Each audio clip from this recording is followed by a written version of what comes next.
हरिओम तत्सत। SP zone channel में आपका स्वागत है। प्रस्तुत है एक धार्मिक कहानी, परोपकार। एक बार श्री कृष्ण और अर्जुन भ्रमण पर निकले तो उन्होंने मार्ग में एक निर्धन ब्राह्मण को भिक्षा मांगते हुए देखा। अर्जुन को उस पर दया आ गई और उन्होंने उस ब्राह्मण को स्वर्ण मुद्राओं से भरी एक पोटली दे दी, जिसे पाकर ब्राह्मण प्रसन्नता पूर्वक अपने सुखद भविष्य के सुंदर स्वप्न देखता हुआ घर लौट चला। किंतु उसका दुर्भाग्य उसके साथ चल रहा था।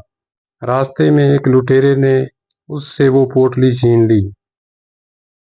ब्राह्मण दुखी होकर फिर से भिक्षावृत्ति करने लग गया। अगले दिन फिर अर्जुन की दृष्टि जब उस ब्राह्मण पर पड़ी तो उन्होंने उससे इसका कारण पूछा। ब्राह्मण ने सारा विवरण अर्जुन को बता दिया। ब्राह्मण की व्यथा सुनकर अर्जुन को फिर से उस पर दया आ गई। अर्जुन ने विचार किया और इस बार उन्होंने ब्राह्मण को एक मूल्यवान माणिक दिया। ब्राह्मण उसे लेकर घर पहुंचा। उसके घर में एक पुराना घड़ा पड़ा था जो बहुत समय से प्रयोग नहीं किया गया था। ब्राह्मण ने चोरी होने के भय से माणिक उस घड़े में छुपा दिया, किंतु उसका दुर्भाग्य दिन भर का थका मांदा होने के कारण उसे नींद आ गई। इस बीच ब्राह्मण की पत्नी नदी में जल लेने चली गई, परंतु मार्ग में ही उसका घड़ा टूट गया। उसने सोचा, घर में जो पुराना घड़ा पड़ा है उसे ले आती हूँ। ऐसा विचार कर वह घर लौटी और उस पुराने घड़े को लेकर चली गई। जैसे ही उसने घड़े को नदी में डुबोया, वह माणिक भी जल की धारा के साथ बह गया। ब्राह्मण को जब यह बात पता चली तो अपने भाग्य को कोसता हुआ वह फिर भिक्षावृत्ति में लग गया। अर्जुन और श्री कृष्ण ने जब उसे इस दरिद्र अवस्था में देखा तो जाकर उसका कारण पूछा। सारा वृत्तांत सुनकर अर्जुन को बड़ी हताशा हुई और मन ही मन सोचने लगे, इस अभागे ब्राह्मण के जीवन में कभी सुख नहीं आ सकता। अब यहाँ से प्रभु की लीला प्रारंभ हुई। उन्होंने उस ब्राह्मण को 2 पैसे दान में दिए। तब अर्जुन ने उनसे पूछा, मेरी दी मुद्राएं और माणिक भी इस अभागे की दरिद्रता नहीं मिटा सके तो इन 2 पैसों से इसका क्या होगा।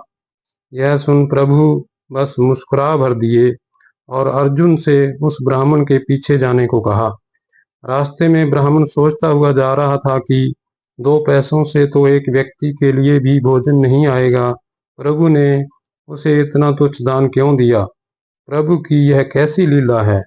ऐसा विचार करता हुआ वह चला जा रहा था। उसकी दृष्टि एक मछुआरे पर पड़ी।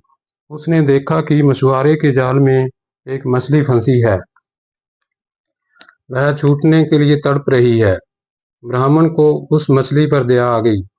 उसने सोचा, इन 2 पैसों से पेट की आग तो बुझेगी नहीं, क्यों ना इस मछली के प्राण ही बचा लिए जाएं। यह सोचकर उसने 2 पैसों में उस मछली का सौदा कर लिया और मछली को अपने कमंडल में डाल लिया। कमंडल में जल भरा और मछली को नदी में छोड़ने चल पड़ा। तभी मछली के मुख से कुछ निकला। उस निर्धन ब्राह्मण ने देखा, वह वही माणिक था जो उसने घड़े में छुपाया था। ब्राह्मण प्रसन्नता के मारे चिल्लाने लगा, मिल गया, मिल गया, मिल गया। तभी भाग्यवश वह लुटेरा भी वहां से गुजर रहा था जिसने ब्राह्मण से मुद्राएं लूटी थी। उसने ब्राह्मण को चिल्लाते हुए सुना, मिल गया, मिल गया। लुटेरा भयभीत हो गया। उसने सोचा कि ब्राह्मण उसे पहचान गया है और इसलिए चिल्ला रहा है। अब जाकर राज दरबार में उसकी शिकायत करेगा। इससे डरकर वह ब्राह्मण से रोते हुए क्षमा मांगने लगा और उससे लूटी हुई सारी मुद्राएं भी उसे वापस कर दी। यह देख अर्जुन प्रभु के आगे नतमस्तक हुए बिना नहीं रह सके। अर्जुन बोले, प्रभु ये कैसी लीला है। जो कार्य थैली भर स्वर्ण मुद्राएं और मूल्यवान माणिक नहीं कर सका, वह आपके 2 पैसों ने कर दिखाया। श्री कृष्ण जी ने कहा, अर्जुन यह अपनी सोच का अंतर है। जब तुमने उस निर्धन को थैली भर स्वर्ण मुद्राएं और मूल्यवान माणिक दिया तब उसने मात्र अपने सुख के बारे में सोचा, किंतु जब मैंने उसको 2 पैसे दिए तब उसने दूसरे के दुख के विषय में सोचा। इसलिए हे अर्जुन, सत्य तो यह है कि जब आप दूसरे जब आप दूसरों के दुख के विषय में सोचते हैं, जब आप दूसरों का भला कर रहे होते हैं, तब आप ईश्वर का कार्य कर रहे होते हैं और तब ईश्वर आपके साथ होते हैं। Thank you.